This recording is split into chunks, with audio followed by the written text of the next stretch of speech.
So this is the starting of fixed assets. So here I spoke about IS 16. Here you can see ASC 360. That is the US gap as per US gap. Okay, so we have to understand the like. Sometimes US gap is also very prominent. Like, to be honest, everything came from US gap only. Whatever Indian accounting standards or in Malaysian accounting standards, whatever you were seeing now, all this came from US gap only. US generally accepted accounting principle. Okay.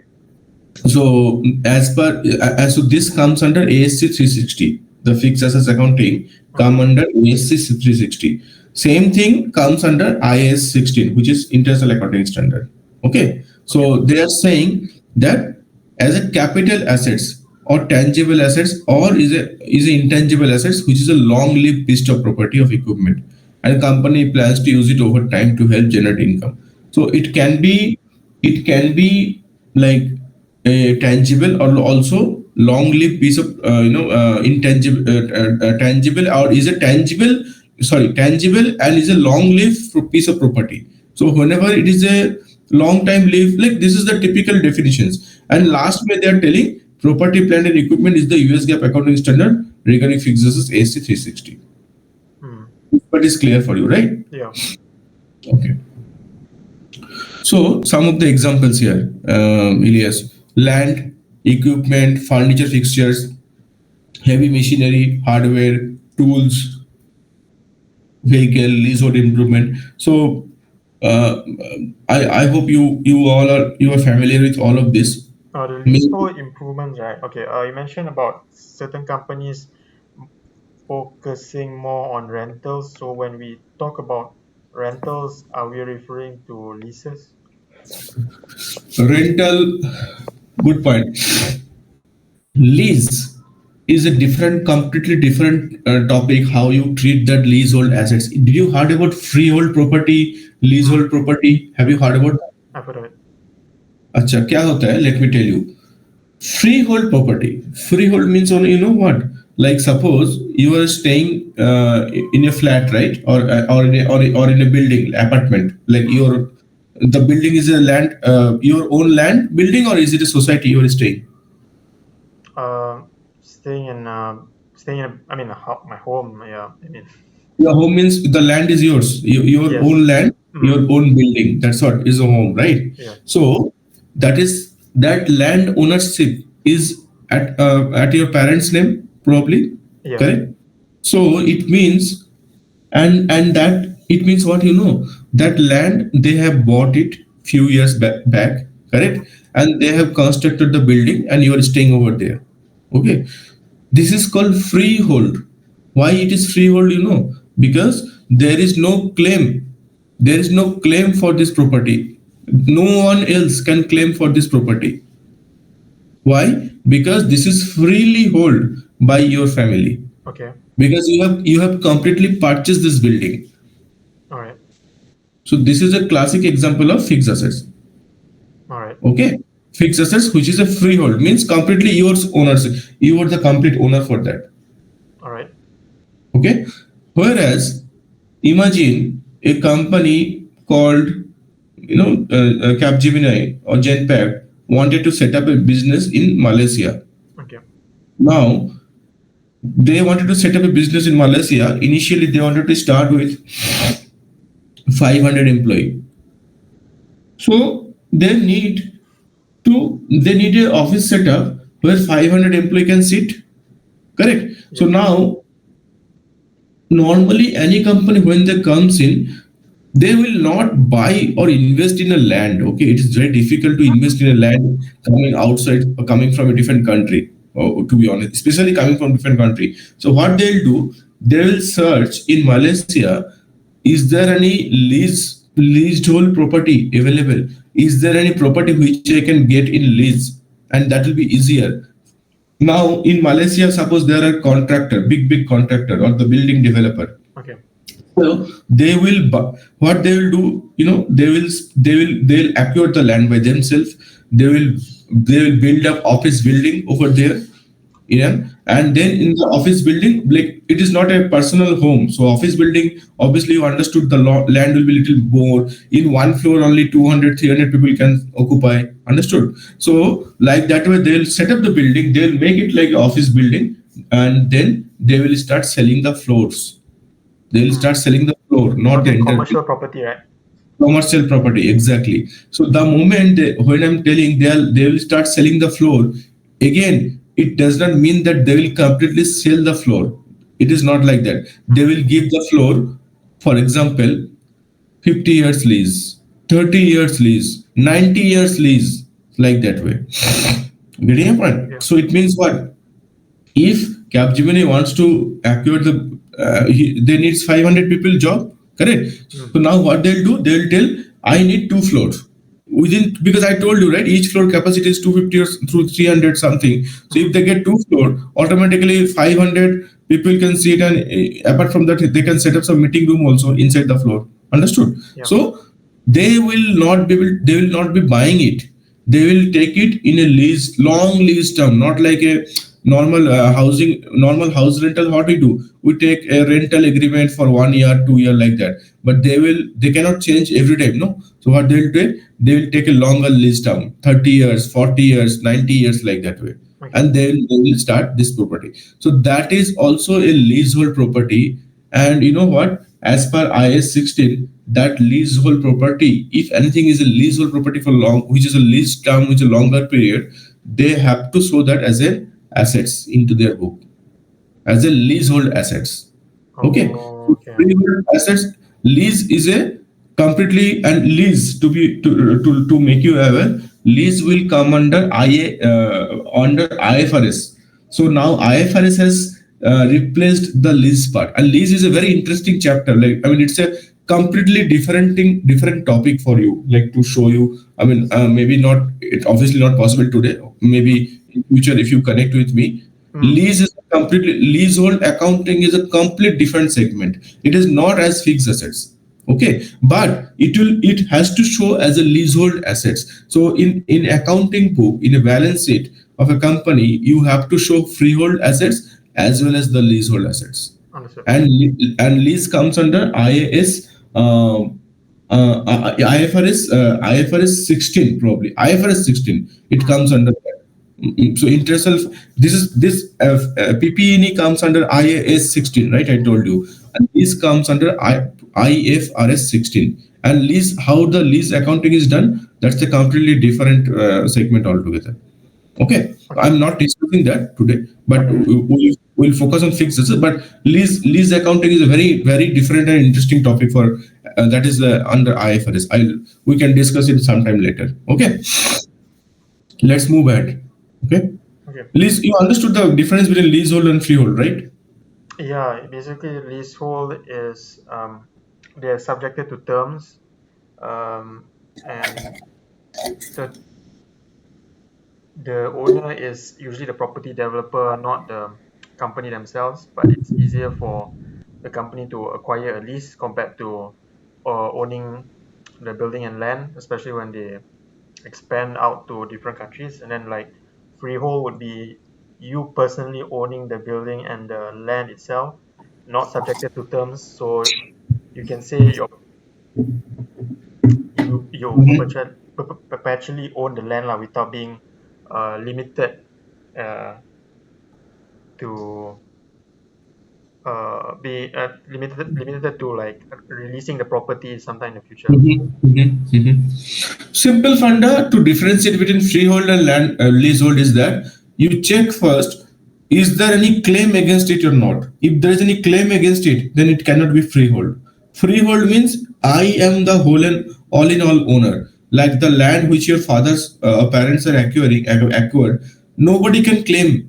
Even the government also cannot claim against that, because that's a freehold property. Completely, they have the right. They have done the registration and everything and all this thing. I mean, see, in extreme situation, I'm not telling like that. That though, like sometime if government wanted to build a road, sometime you might have seen to widen the road, they have to break some property. So that's a separate topic. That's so as per national interest, government will pay you also for a replacement. That is a different topic. But normally nobody can claim against it. Okay.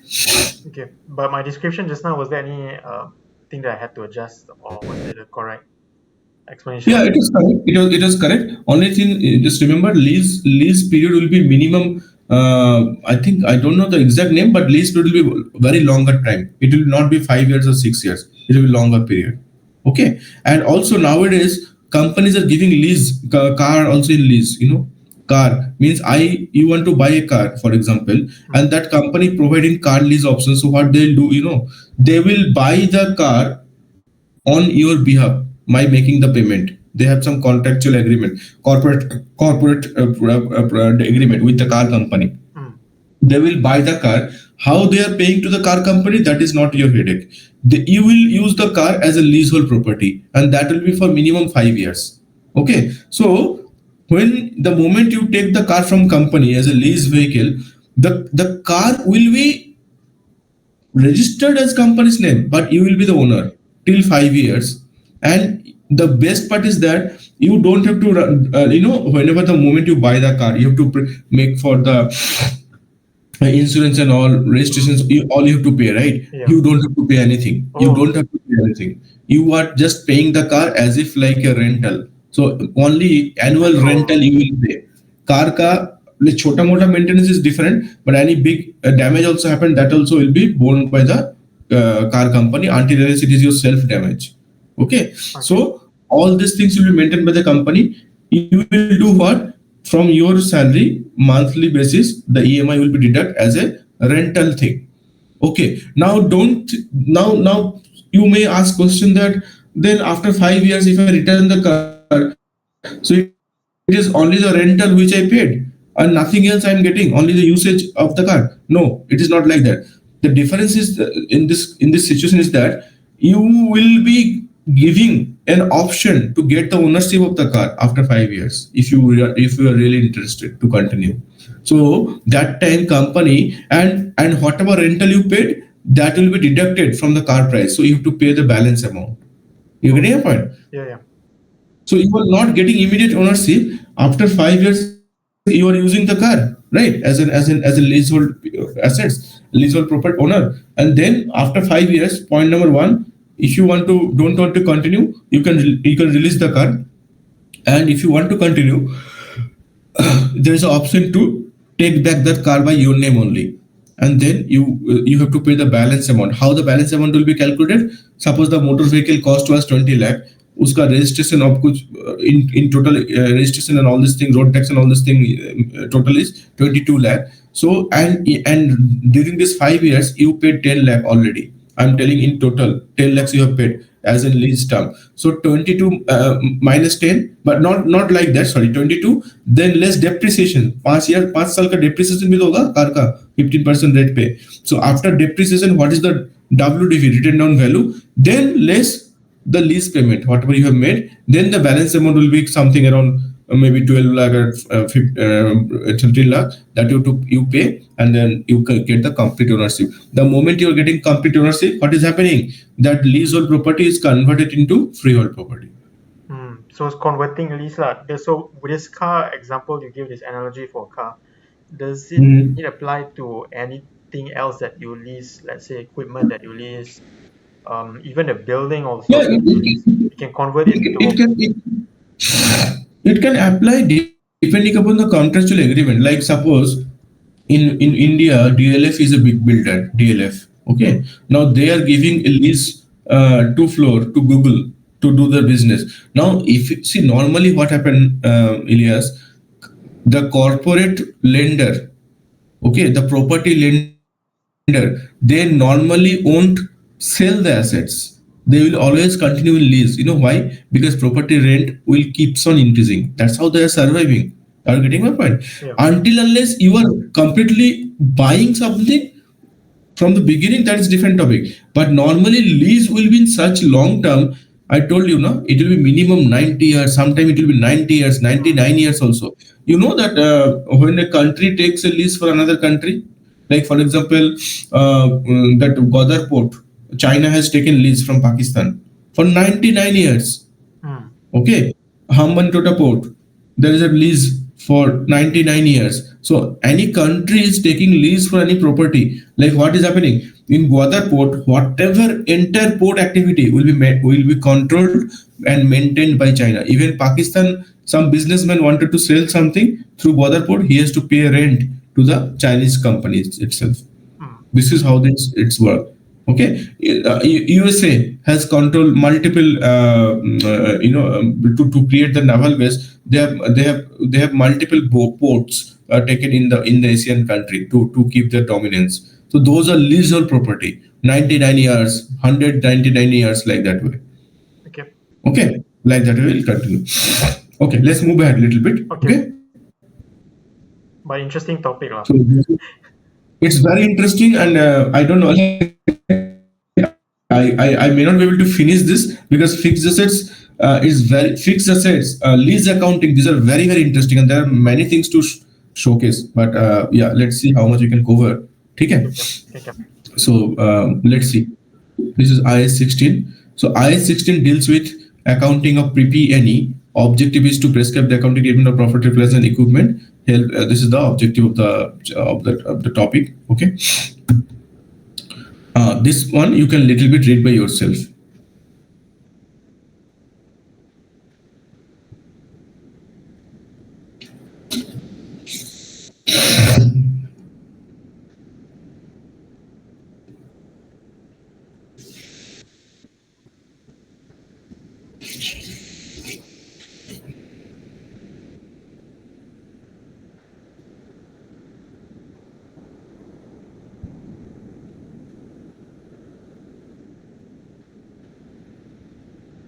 Okay. All right. Tell me what you understood a little bit. Okay. So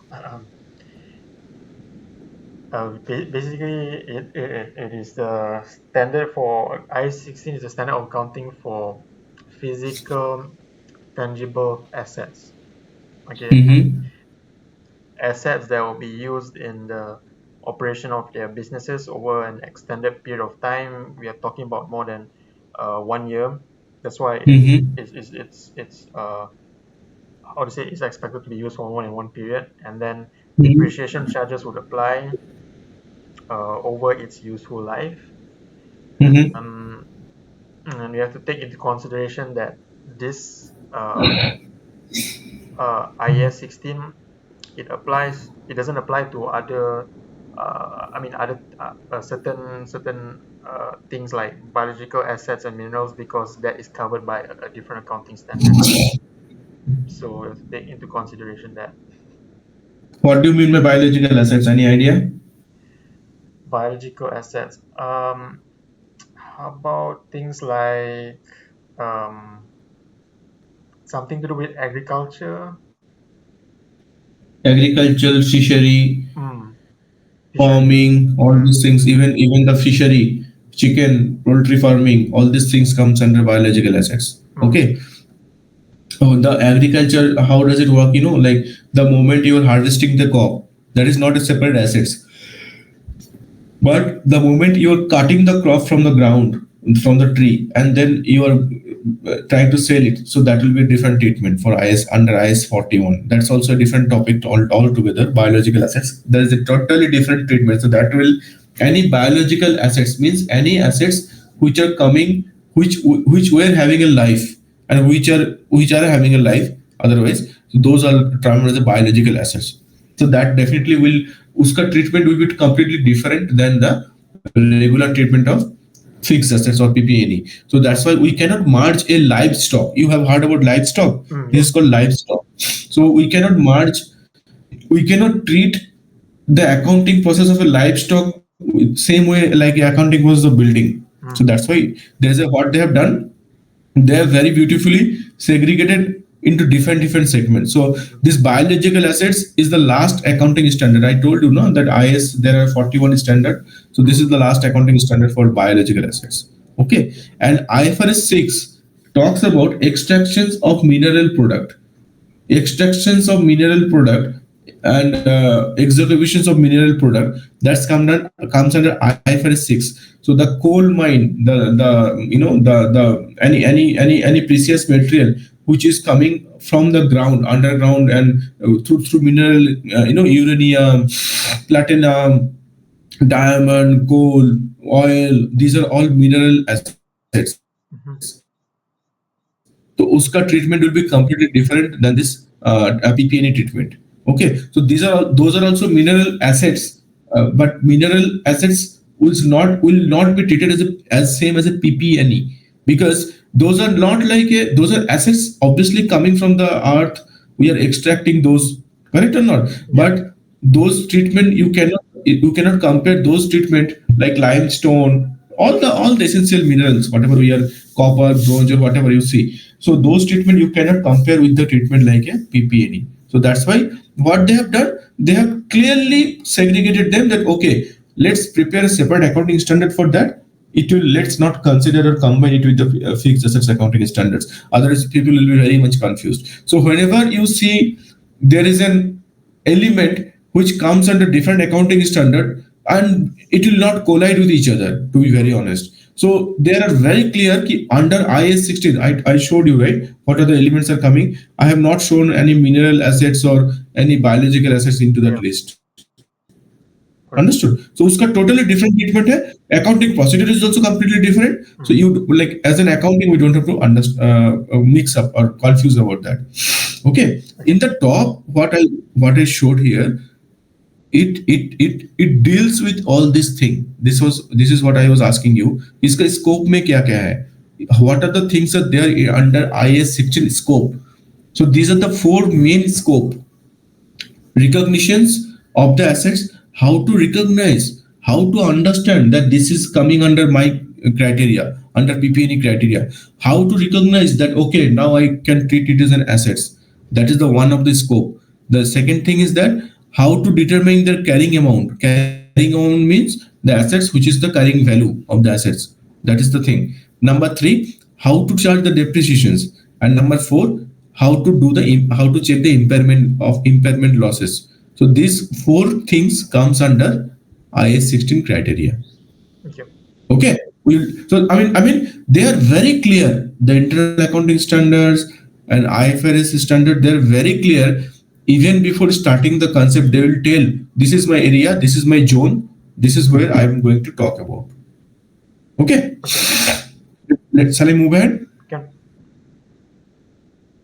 So, I mean, I have spoken about property plant. There are some key definitions which we will get to know in subsequent slide. But this is how the things are: property plant equipment, cost like cash equivalent paid to an acquire any assets. So PP and E, whenever we see, you understood by the definition only. It is tangible. It has to be tangible and it has to be used over the period of time. ठीक है ना? That's how it's called PP and E. Correct? Cost. Acquisition cost. What do you mean by cost to acquire the assets? Any idea? Like you are buying, you give any example. I have given the example of motor vehicle, right? You give any example. What is the total cost of acquiring any assets? Can you tell me? The total cost of acquiring an asset, basically the price you paid to buy that thing, like buy basically let's say like for instance the car, you the cost. Wait, hold on. This is the cost before it even started depreciating. Exactly. So how do you calculate what cost I have to, like, how, like, you have to calculate the value of assets, right, before using, because how do you calculate? That's the question actually. So you have to know that you have to calculate the cost associated with it. ठीक है ना? So there can be multiple cost to acquire any assets. How to calculate that? So basically, what it means to say is, you are buying. Suppose you have the same example. Let's talk about that. Capgemini took 2 floor, right, in Malaysia, in some office campus. You will have some office campus, right? Okay. So Capgemini has taken 2 floor in any of the office campus. Now there can be multiple scenario. Try to understand. They can take the office floor as completely vacant. Means you know what? The office floor is just a naked. Like it is not. Nothing is done. Just the floor. Means coloring is done, painting is done, but nothing is done. No furniture. Nothing is there. That is one option. Otherwise, the developer from whom they have taken, they themselves has done the little bit furnishing for the Semi-finishing. floor, semi-furnished, and then Capgemini came. So suppose the two floor cost for Capgemini, like the lease cost, I told of the leasehold property. Now I'm telling, suppose they have bought it. Suppose they have bought two floor. Okay, just to make it simple, I don't want to confuse with lease otherwise. So just to make it simple, suppose they have bought it. So the total purchase price of two floors are, for example, 50 lakhs. Okay, 50 lakhs in your currency or whatever. Okay. Now that is the only purchase price. Now tell me, after buying it is a semi-furnished nature. Will Capgemini be able to use it immediately, or is there any other cost to be incurred?